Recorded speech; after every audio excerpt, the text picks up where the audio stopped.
అనుదిన అరుణోదయ స్తుతి కార్యక్రమంలో అనుదినము మాతో కలిసి దేవుణ్ణి స్తుతిస్తున్న ప్రియ సహోదరి సహోదరులందరికీ మన రక్షకుడు ప్రభువైన యేసుక్రీస్తు నామములో మా హృదయపూర్వక వందనాలు తెలియచేస్తూ ఉన్నాం.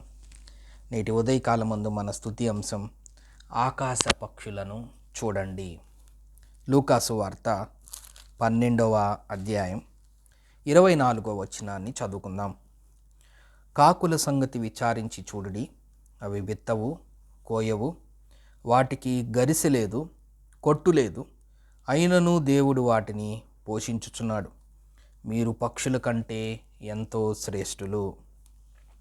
ప్రియ సహోదరి సహోదరులారా, ఈ ఉదయకాలమందు ఈ అనుదిన అరుణోదయ స్తుతి కార్యక్రమంలో అనుదినము మనము ఏదో ఒక అంశాన్ని, ఒక వచనాన్ని మనము జ్ఞాపకం చేసుకుంటూ ఆ అంశములో దేవుడు మనకిచ్చిన ఆ సందేశాన్ని గుర్తెరుగుతూ అట్టి సందేశాన్ని గుర్తు చేసుకుంటూ మనం దేవుణ్ణి స్తుతిస్తూ వస్తూ ఉన్నాం. ఈ క్రమంలోనే యేసు ప్రభు మనకిచ్చిన ఆజ్ఞలను, కట్టడలను, హెచ్చరికలను, జాగ్రత్తలని ఒక్కొక్కటిగా మనం జ్ఞాపకం చేసుకుంటూ దేవుణ్ణి స్తుతిస్తూ వస్తూ ఉన్నాం.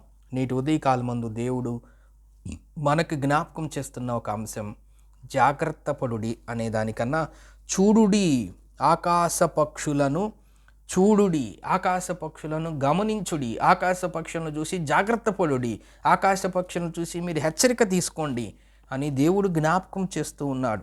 22వ వచనంలో చూస్తే, అంతటా ఆయన తన శిష్యులతో ఇట్లా నేను ఈ హేతువు చేత మీరు ఏమి తిందుమో అని మీ ప్రాణమును గూర్చైనను, ఏమి ధరించుకుందుమో అని మీ దేహమును గూర్చైనను చింతింపకుడి.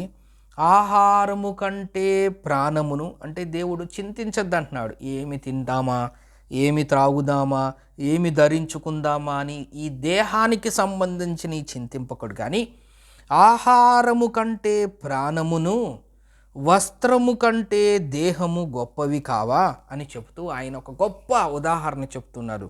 కాకుల సంగతి విచారించి చూడుడి.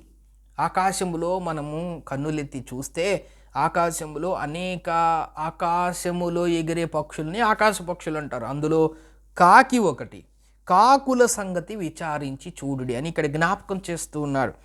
ఏమని జ్ఞాపకం చేస్తున్నాడు? ఒకసారి మీరు ఆకాశములో ఎగిరే ఆకాశ పక్షుల్లో ఉండే కాకుల్ని చూడండి. ఆ కాకులు ఏం చేస్తావంటే అవి విత్తవు, వ్యవసాయం చేయవు, అవి పండించవు, అవి సాగు చేయవు, అవి పంటను కోయవు. ఎందుకంటే అసలు ఫస్ట్ ఆఫ్ ఆల్ అవి విత్తవు కాబట్టి, విత్తనాలు నాటవు కాబట్టి, విత్తనాలు విత్తవు కాబట్టి, వాటిని ఎరువేసి నీళ్ళేసి సంరక్షకులుగా ఉండి దాన్ని కాపు కాస్తూ అవి పెరిగేంత వరకు ఉండవు కాబట్టి వాటికి కోయాల్సిన అవసరమే లేదు కాబట్టి ఆ పంటను దాచిపెట్టాల్సిన ఆ గరిసె కానీ కొట్టు కానీ అవసరమే లేదు. వాటికి అసలు సంపాదించుకోవాల్సిన అవసరమే లేదు. కానీ దేవుడు వాటిని పోషించుచున్నాడు, కాకుల్ని పోషిస్తున్నాడు. మీరు పక్షుల కంటే ఎంతో శ్రేష్ఠులు. ఉట్టి శ్రేష్ఠులు కాదు, శ్రేష్ఠులంటేనే గొప్ప ధన్యత, గొప్ప భాగ్యం. ఎంతో శ్రేష్ఠులమంట. దేనికంటే శ్రేష్ఠులము? పక్షుల కంటే శ్రేష్టం. మరి పక్షులు ఏం చేస్తున్నాయి? అవి విత్తట్లేదు, కోయట్లేదు, గరిసెలు లేవు, కొట్టులు లేవు, దాచుకునే విషయం లేదు, ఏమి లేదు. కానీ దేవుడు వాటిని పోషిస్తూనే ఉన్నాడు. మరియు మీలో ఎవడు చింతించుట వలన తన ఎత్తును మూరడెక్కువ చేసుకొనగలడు. కాబట్టి అన్నిటికంటే తక్కువైనవి మీ చేత కాకపోతే తక్కువ వాటిని గురించి మీరు చింతింపనేలా అని ఆయన జ్ఞాపకం చేస్తున్నట్లుగా మనం చూస్తూ ఉన్నాం. ఇక్కడ ఆకాశ పక్షుల గురించి ఆయన జ్ఞాపకం చేస్తూ వాటిని దేవుడు పోషిస్తూ ఉన్నాడు. మీరెందుకు చింతిస్తున్నారు? మీరెందుకు దిగులు పడుతున్నారు? మీరెందుకు రేపటి గురించి ఆలోచిస్తున్నారు? మీరు ఏమి తిందామా, ఏమి తాగుదామా, ఏమి ధరించుకుందామా అని ఎందుకు ఆలోచిస్తున్నారు? మీ ప్రాణమును గురించి, మీ దేహమును గురించి ఎందుకు ఆలోచిస్తున్నారు? వీటన్నిటినీ సృష్టించిన సృష్టికర్త ఉన్నాడు. వీటన్నిటికంటే ఆకాశ పక్షుల కంటే శ్రేష్ఠులు మీరు. మీకన్నా శ్రేష్ఠుడు సృష్టికర్త.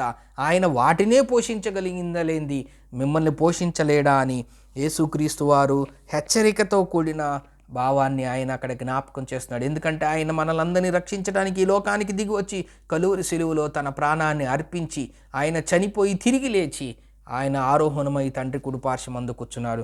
ఆయన పరలోకములో నుండి పరమందుండి తండ్రి కుడిపార్శ్వమందు కూర్చొని ఆయన తొంగి చూస్తూ ఉన్నాడు. ఆయన సమస్తమును మనకి అనుగ్రహిస్తూ ఉన్నాడు. ఆల్రెడీ ఈ సృష్టినంతటిని మనకు అనుగ్రహించాడు. మనల్ని ఈ సృష్టిలో మనల్ని ఆయన ఉద్భవింపేట్లు చేశాడు. ఆయన మార్గాన్ని తెలుసుకునేటట్లుగా చేశాడు. ఆయన మార్గంలో నడుచుకునే రీతిలో చేశాడు. ఆయన కట్టడలను తెలుసుకునే రీతిలో చేశాడు. సత్యమైన మార్గంలో మనల్ని ఉంచే స్థితిలో ఆయన చేశాడు. ఆయనే నిజమైన దేవుడు, మనల్ని నరకం నుంచి తప్పించగలడనే ఆ విశ్వాసాన్ని, ఆ సత్యాన్ని వెలుగులోకి మనల్ని నడిపించాడు. ఇవన్నీ తెలుసుకొని గుర్తెరిగిన మనము, మన తండ్రి పోషించగలిగిన దేవుడు, మన తండ్రి ఆకాశ పక్షుల కంటే మనల్ని ఎంతో శ్రేష్ఠులుగా పెట్టారు. ఆది కాండంలో మనం చూసినట్లయితే సృష్టించినప్పుడు మీరు వాటన్నిటినీ చూద్దాం. ఆ మాటను ఒకసారి. ఆది కాండము 1వ అధ్యాయం 28వ వచనం. దేవుడు వారిని ఆశీర్వదించెను, ఎట్లనగా మీరు ఫలించి అభివృద్ధి పొంది విస్తరించి భూమిని నిండించి దాన్ని లోపరుచుకొనుడి, సముద్రపు చేపలను ఆకాశ పక్షులను భూమి మీద ప్రాకు ప్రతి జీవిని ఏలుడని దేవుడు వారితో చెప్పాను. ఆకాశ పక్షులను ఏలే ఒక ఆధిక్యత, ఒక అర్హత, ఒక దీవెన, ఒక ఆశీర్వాదం దేవుడు మనకు దయచేశాడు. మరి ఆకాశ పక్షులనే ఆయన పోషించగలిగింది, వాటికంటే శ్రేష్టమైన, వాటికంటే ఉన్నతమైన, వాటిని ఏలే స్థితిలో ఉన్న దేవుడు మనల్ని ఎందుకు మర్చిపోతాడు? ఆయన స్వరూపంలోనే ఆకాశ పక్షుల్ని కలుగ్గాక అంటే కలిగింది, కానీ ఆకాశము కలుగ్గాక అంటే కలిగింది, ఆకాశములు ఎగిరే పక్షులు కలుగ్గాక అంటే కలిగింది. కానీ నిన్ను నన్ను సృష్టించటానికి మాత్రం ఆయనే స్వయంగా తన స్వరూపములు, తన రూపములు, తన స్వహస్తాలతో ఆయనే మనల్ని నిర్మించాడు. మరి మనల్ని మర్చిపోతాడా? మనల్ని పోషించకుండా ఉండగలడా? ఎందుకంటే మనం శ్రేష్ఠులము, శ్రేష్టమైన స్థితిలో మనల్ని ఉంచాడు. కాబట్టి ఇటు వాక్యాన్ని మనం జ్ఞాపకం చేసుకుంటూ మన అనుదిన జీవితంలో మనం వెళ్తూ ఉన్న క్రమంలో ఆకాశ పక్షులను చూసి మనం పాఠము నేర్చుకుంటూ, ఆకాశ పక్షులను చూసి మనం ఒక హెచ్చరిక, ఒక సందేశాన్ని మనం చేసుకుంటూ, ఆకాశ పక్షులను చూసి మనల్ని మనం జాగ్రత్త పడుతూ మన విశ్వాస జీవితంలో మనం ముందుకు సాగి దేవునికి మహింకరంగా ఉందాం. దేవుడి కొన్ని లేఖన భాగములు మన కొరకు దీవించునుగాక. ప్రార్థన చేసుకుందాం. ప్రేమగల తండ్రి, మీరిచ్చిన లేఖన భాగములకే వందనములు, మీరిచ్చిన ఆజ్ఞలకే మీకు స్తోత్ర వందనములు. ఇటు గొప్ప ధన్యతను, ఇటు గొప్ప ఆజ్ఞలను మీరు మాకు అనుగ్రహించినందుకు మీకు స్తోత్ర వందనములు తెలియజేస్తూ యేసు క్రీస్తు నామమున స్తోత్రం చెల్లించి ప్రార్థన చేస్తున్నాం తండ్రి.